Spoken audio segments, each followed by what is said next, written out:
that the client came in with a very frustrated, not negative too much, but kind of a very tense mode. And the first phrase he used after she spoke was that she was at the start line, which is very positive. So I think that the picturing the being on the start line makes her kind of makes herself in a more of a positive or future looking way rather than looking at the current or past frustrated situation. So I think that was really beautifully done. And then not ignoring the frustration because it was so big, but trying to turn it and use it in a positive way. So that I found it really artful. and the face expression and that, and what she was saying, it is, you know, she was at a starting point. She wanted to quickly make a decision what to do, and she was, you know, in this kind of frustrated situation. Yes. So I was like, wow, yeah, it's not that easy. Yeah. For me, one of the things um, that um, I'm I'm really always impressed. This is the second time, so always is maybe a big word, but at the very beginning, setting up the conversation and giving the person the space to talk about where they are in their journey without it derailing the entire conversation. And I've seen him now two times, and I believe he's just masterful in how he uses these metaphors to bring people back to the topic. Mm-hmm. And of course, yeah, I think the metaphor was just impressive, but also that he was, he gave her space, and then used the metaphor to really move her forward in a constructive way in the conversation. Okay. Can I go? May I go? Yeah, yeah, I'm done. This is Neha, and I'm from India, and I'm part of the advanced training now, which is October batch. And the few things that I've noticed about coach was like, as Emmy rightly said, that client came with a kind of, a negative and a confused mindset. But when coach started telling about with a kind of metaphor which described her state of mind, like she's at the some starting line. So that gave, a kind of direction to her thoughts. So I mean, kind of Um, for me, actually, I feel that the metaphors for me is a double-edged sword, at least, based on that conversation. I liked the use of the metaphors that got Michelle to where she, at the end outcome. But at the same time, though, I felt that there was too many. That there was a point wherein I felt that there was a jump from the 100-meter dash to this. It was just too much for me, and um, but I don't know also, given that we're only in the beginning of the class, whether that is also kind of part of the transformative nature. But maybe just for me personally, it kind of got me to a little bit of a confusion at some point. There were certain metaphors though that probably were of a greater hit of a greater mark with me, versus the others. So that's kind of just my point of view. Okay, so thank you very much, Lizzie, for sharing that, and I appreciate you sharing about this vulnerability, sharing about this confusion. That's really beautiful, and I really appreciate that. And yes, it's a difference here is a conversation at the MCC level, and it's also a very short conversation. All of this together, it's giving the space for the coach and the client to. If she was very determined, but what is that which is going to sustain that positivity tomorrow morning? So this is something, that was that these three points, they were like very, they were like learning points for me. Yeah, thank you.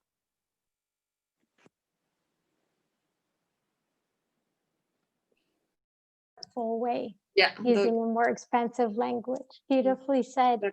Thank you. Great observation after 2 weeks of core training. Fantastic. Fantastic, Ella. So how about Manju and Sharon, Taraka? I'm in the same cohort as Ella, with having completed 2 weeks of training. And this week we were focusing on transformative principles and how to differentiate the elements of the story. So it was really nice to see how that comes into practice in a very artful way. I mean, we are just learning the basic, the drill, and now it was really enlightening to see it come into play.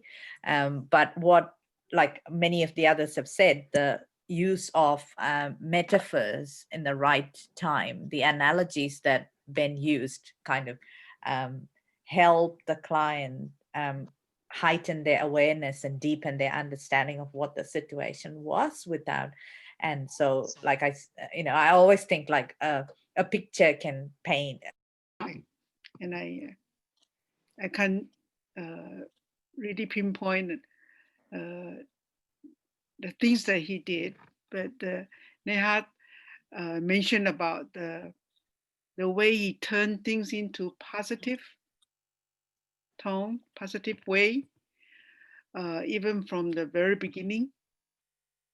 I noticed that after the client came in, telling about what the story is about, then Ben kind of spent quite a long time to kind of describe the situation. I don't know.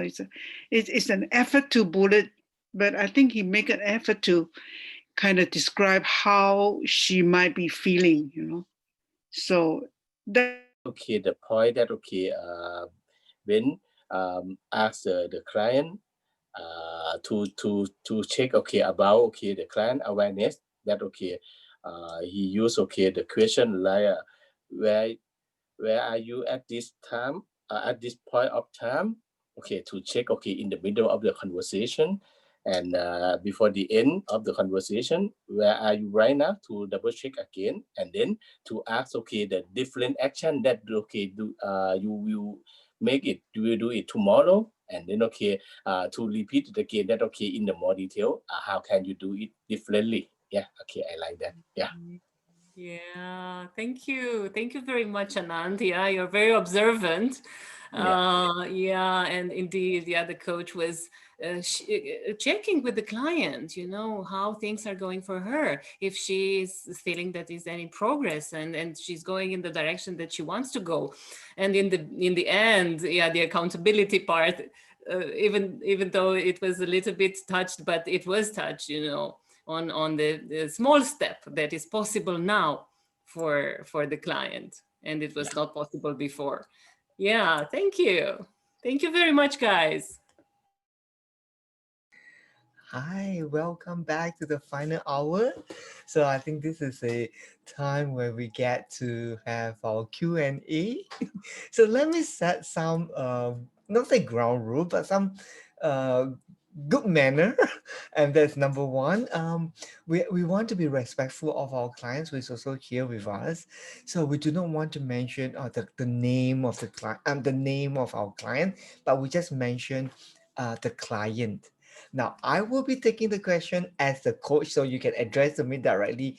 Now, Ben, when you were coaching, what were you thinking about? So I'm okay with that. But let us be respectful to say the client rather than to mention the name of the client. Okay, so that's one. And then number two, I would love to take questions in regards to clarifying the understanding of the case, but not other questions that is not related to the case. Okay, like, okay, oh, I saw these clients is like this, how can I, apply this in another case, or in my case, or in my coaching conversation with another client. So that's a little bit difficult to answer, so we want to kind of like ask clarifying questions regarding to today case study.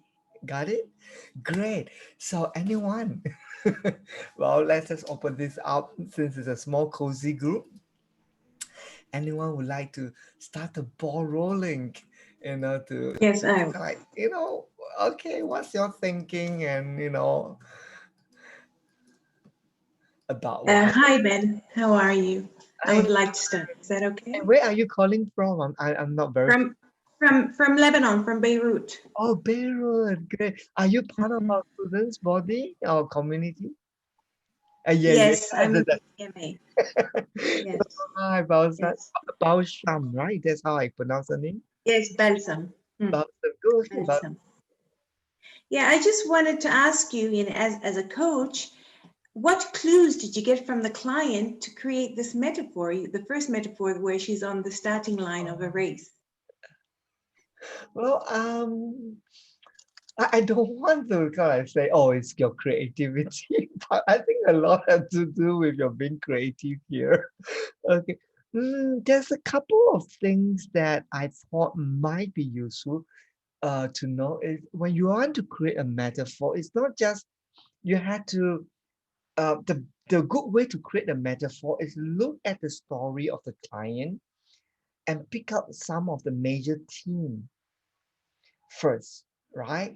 So we want to use that as a base to then reverse back and say, okay, if this is what I pick up from the client story as a major theme, then I can kind of like now consider what form will best capture this theme so that the clients can see it differently. The key of the metaphor is to enable the client to step out totally from a very concrete world. It's like number one, what I noticed was that the client's presentation of the topic is absolutely black and white and very concrete.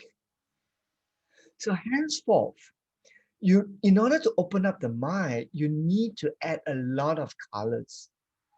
And you need to like kind of like, have you seen how people makes cartoon? Well, nowadays with the computer, they use computer animation, which saves a lot of work. But in the old days, they had to do a lot of drawing of the same piece, and then then the hand will move. So that's why today in this case study, you see a lot of very you see a lot of mixed in metaphor coming in, and that is very important. Because if you stick only with one metaphor, what happens? The clients will sink into one pothole. But when there's a lot of different metaphor, the mind can latch on to move. So it becomes momentum by changing the theme of the metaphor. Well, that's called science. Okay. Now, when you're talking about metaphoric language, logic doesn't make sense. So don't think logically when you're making metaphor. If not, then it is as good as you don't offer a metaphor because metaphor is meant to be interpreted by the client. It's not meant to be examined and analyzed and evaluate. By shifting metaphors in different form, you are just creating shapes of colors. Red rainbow. Well, depending on where you are. I mean, if you are in kindergarten right now, you will just draw rainbow very distinctively. This is red, this is orange, this is yellow. But then as you progress in your appreciation of art form, it becomes just a spectrum of colors that you can't even differentiate where is that the distinction between the colors that is separated. So that's how the metaphor created that, colors for the client's world, so that it's not black and white and concrete. And that's what we call jumping metaphors.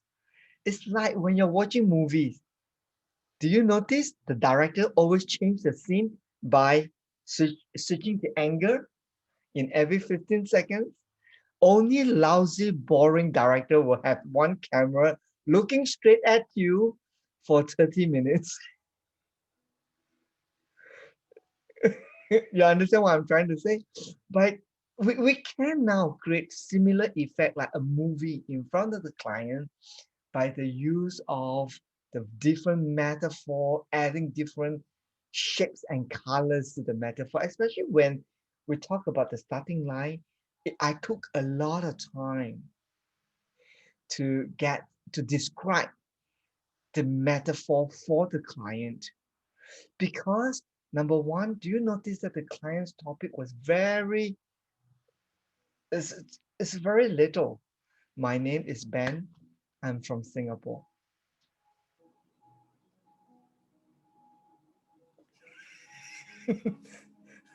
That's it.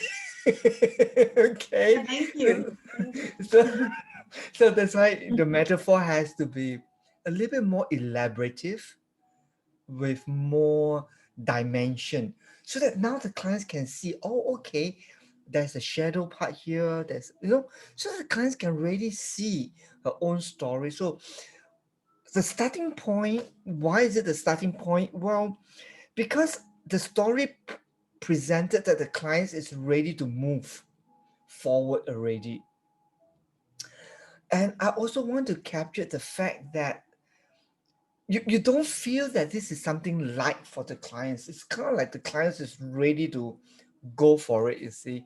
So that's the theme that I caught.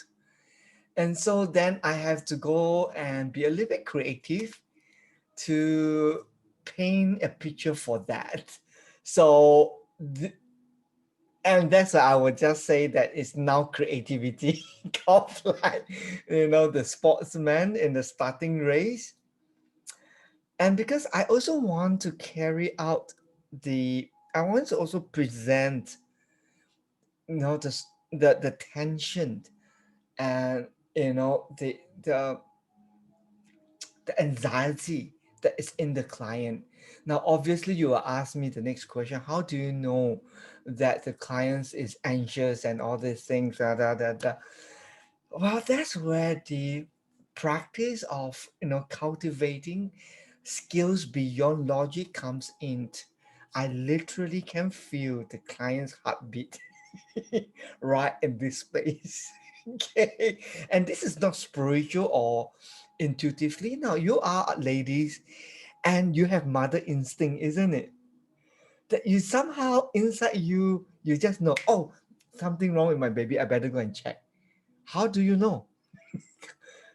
Is that spiritual? Is that intuitively? I do not know. But somehow our mirror neurons in our brains allow us to pick up energy wave that we can detect it. And this is not spiritual. This is empirical. Just like mother can sense something is wrong or something is alert. So far, so good. Yeah. So I'm kind of like pick up that energy field from my clients. And I thought that's the most, from a coaching point of view, I think that's the most wonderful opportunity the clients has offered to deep dive, to understand what that is. So that's why I bring in the sportsman was lost and confused and was blank. And that allows the client to transition from a present mind, as in now I'm talking to you, to a now moment. in which the clients can now fully connect it to her own state of mind. And that allows the transformative shift process to have the optimum impact when the client's state of mind enters into a transition into a now moment. So all the conversations that occur in the now moment. That makes it very easy for the client's mind to shift. So that's what's happening. Hopefully that makes sense.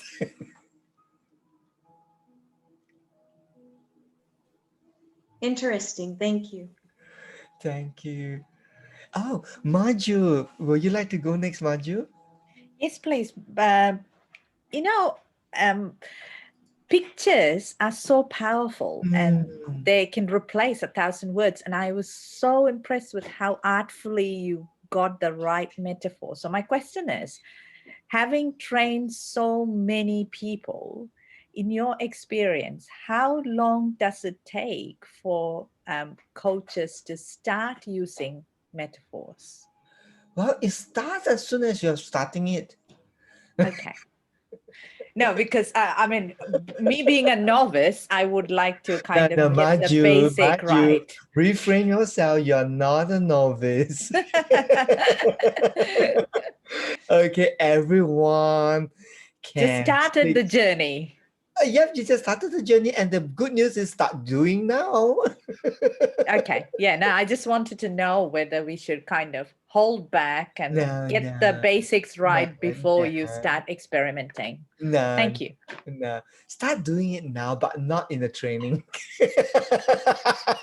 Okay, that's a different context. Okay, but we do cover metaphoric language in the advanced training, but it's not a major module, but there is some instruction around it. Okay, but to answer your question, start now. And my advice to you is be okay if it doesn't sound so artful. Okay. It's just like when you started painting, right? I mean, if you're so upset about it doesn't look nice, then you begin in the wrong footing. That's true. We have to start somewhere. It always begin not nice. Okay. Thank you. Thank you, Maju. You have the permission to do that now, but not in the training, huh? Sure. Yeah, I'll keep that in mind. And don't quote me and say, Ben asked me to use metaphoric language. No. No, not in the training context. Okay. Sure. Thanks. Thank you, Maju. Anyone else would like to start any other topics of discussion? Anything that caught your attention? Anything that you want me to explain further to help you to kind of I have a question. Hi, it's Ami from cohort 244, I think. Yeah, I know you. I have a question regarding the thing you said or asked about what price you're willing to pay to keep the trust and the respect. It could sound a bit negative to say pay the price, but then I think it's. So I wanted to ask, like, how you use that because it didn't in the end it brought up some positive things from the client, but is it the way you ask, or like, I don't know, that's something it's recommended to use as a question, or it's kind of Well, I think at this stage of, I mean, you see, that's very interesting thing about learning a skill. There are times in which we just have to follow the rules, and there's time where you have to break the rules. And the reason why you're starting the rule is that you can later break the rules. Okay, now it's not the time for you to break the rules, but now it's the time for you to be inspired. So with that context right now, so that you have a proper understanding on how you can use a life coaching demonstration to support you. Okay, so with this as a context that I'm actually breaking the rule because I know the rule. what I'm attempting to do there is number two. So there are two things that you need to take note of. Number one, I'm breaking the rules. Number two, I'm not asking a question. I'm actually testing the point of no return. Okay, so it sounds like a question, but it wasn't meant to be a question.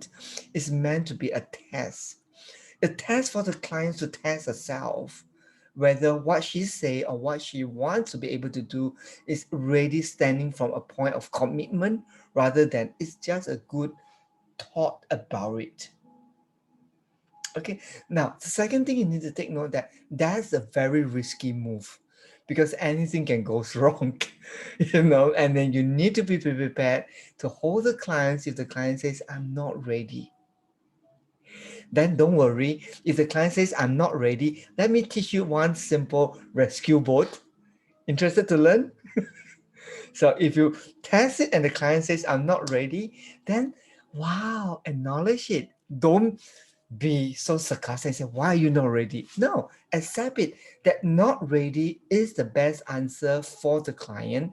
And then just turn it around and say, well, you're not ready for that. What then are you ready for? Okay, yeah, I'm not ready for the big things. That's fine. But then what are you ready for?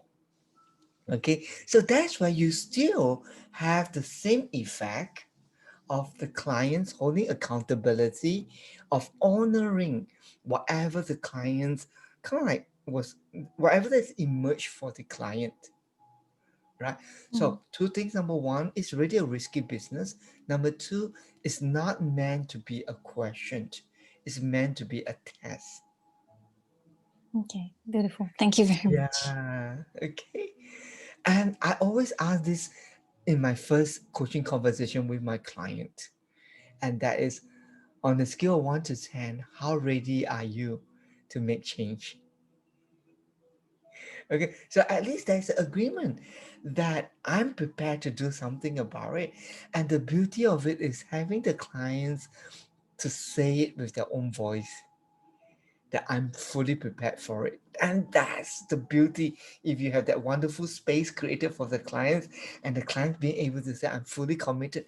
That's the inner assurance and conviction to charge forward. You see, so that's the risk, but that's also the power in not say challenging the clients, but ready to test and on having the clients honor that. Okay, thank you very Thanks, much. Amy. Thank you. Anyone else would like to have one or two more questions before we? Wow, it's all ladies. The gentleman has left. Mhm.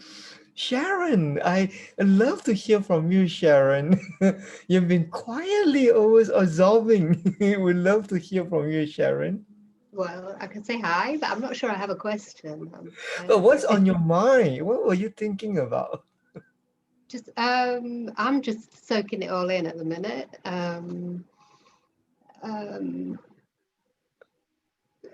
Really just listening. I really don't have a question right now. Thank I don't you, think. Sharon. Sorry. No problem. I just want to honor your presence being with us. It's great. How about Thank you. Thank you. Yeah. Thank you, Sharon, for being with us. Anyone else would like to have anything in your mind that you'd like to ask me to clarify or explain? Is it Niha? Is that how I pronounce your name? Yeah, yes. Hi, Niha. Go ahead, Niha. When during the Niha, you conversation, might want to speak a little bit louder. We can't really hear you. yeah, is it fine now? Oh, great. That's much better. Okay, okay, yeah. So during the conversation, you made a statement that you're sitting at your window and there's snowflakes and you're watching it. So what made you know what made you say that statement at that point of conversation? That was very intuitive and probably could not have guessed it. But anything you would like to comment on that? Yeah, I think the way that I say that there's two things that if it's One that's very obvious is that you can see a relief from the client's face. Okay, that's pretty quite obvious. The second one that's not very obvious is the energy feel becomes softer. It's like a nice music, just okay, like things is just settling down for the client. You know what I mean? So that's the music that I pick it up. Okay. Okay. The clients come in with ta-dang, ta-dang, okay. So we kind of smooth the music a little bit. So it just goes ding, ding, ding, ding, ding, ding. Okay. And then we just ching. And then the music kind of like and then suddenly it just so what's the best way to kind of like end that note of like everything is coming a nice smooth curve down the slope. Okay, so and then I remember the clients is in Europe right now. Oh, what the better, what else can you think about at this point in time? You know, White Christmas is October. Fortunate it's not January or February where it's Chinese New Year. Things a bit noisy kind of thing. But it's not kind of like on the spot. I was just thinking, wow, in Europe in October time, wow, what the best way to just use that snowflake, no snow coming down, you know, and with the coffee, and it shows the state of mind that the clients has entered into the state of, you know, resolving everything. You know, it's a time of contemplation, time of just allowing, you know, the year to unfold by itself and allow the nature to take its own course. So that's the message that I pick it up from the invisible part of it. So for me, you know, I'm tuning in to the entire energy field that is available, you know, to whatever I can pick up, the heartbeat, the way the client is thinking, the energy field, the music, you know, the movement of the clients, everything. I'm just taking it all in and use that as a mirror for the clients, but not using words, but using pictures and pitches with music.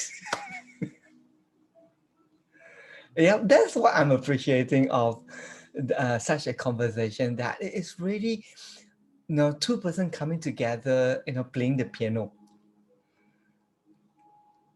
Okay, making the drawing that is making the music is not the cup of tea. Okay, the two person coming in to play the piano together, you know. Yeah, so in rhythm, in absolutely rhythm and synchronicity with the mood that the client is in.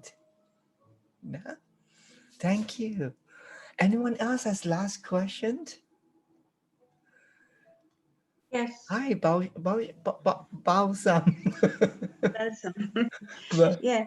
I noticed that the client was straightforward and she Yeah. knew what she wanted. Yes. Whereas the clients that I take these days, they give me a life story. They like talk on and on and on. So in that case, your client was straightforward and she knew what she wanted, and of course you sensed the other things in it. But when you have clients that give you a life story, what do you do in that case? Okay, you I'll told me make not it to very do that. concrete. This You is what told we me not to call do that, this is what we call the Oxymoron Paradox. So, like for example, in our class, I share with the students, if the clients give you a lot of content, what do? You need to respond very shortly. Now, if the clients only give you very little content, you have to respond it very lengthy, right? So this is Okay. called oxymoron paradox, mirror effect, that you mirror the opposite. So if my clients is concrete, then my response has to be soft and flexible. If my clients give me black and white, I need to give it colors. If my clients give me colors, I have to give it black and white. So you see me doing a lot of very solid bulleting. I hear three things. One, ta, two, ta, three, ta. And you will not see me talk anything more. But today my clients is a little bit more, it's like marching. Oh, True. Mhm. so I need to make a little more color for my clients. Does that help? Yes. So this is where you have to notice the learning style of the client and take full advantage of that strength to serve the client.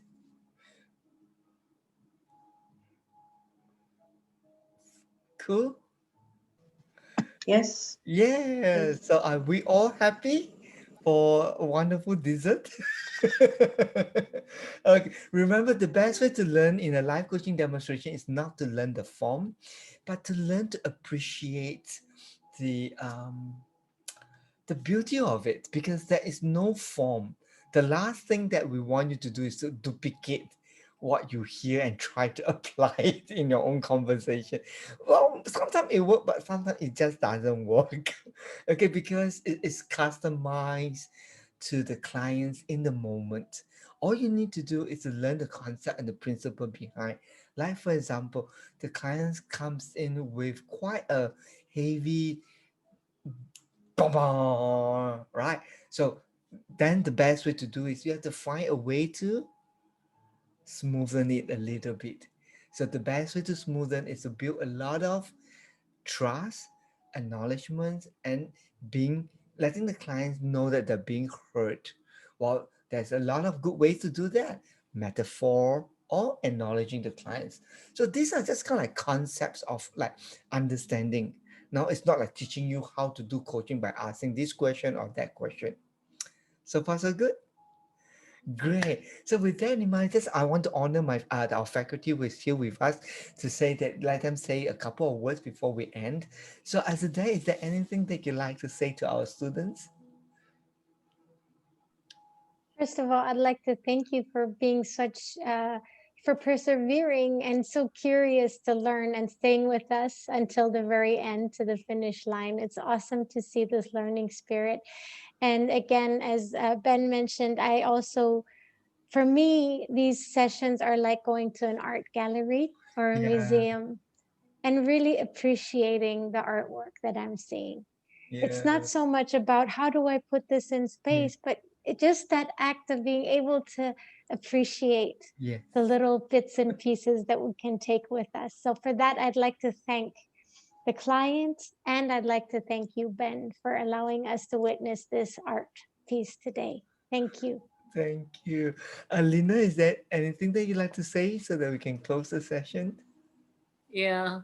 Oh, I like so much that what you said, Azadeh, and how I feel it is that I like very much the combination between art and science, and because it's so much precision in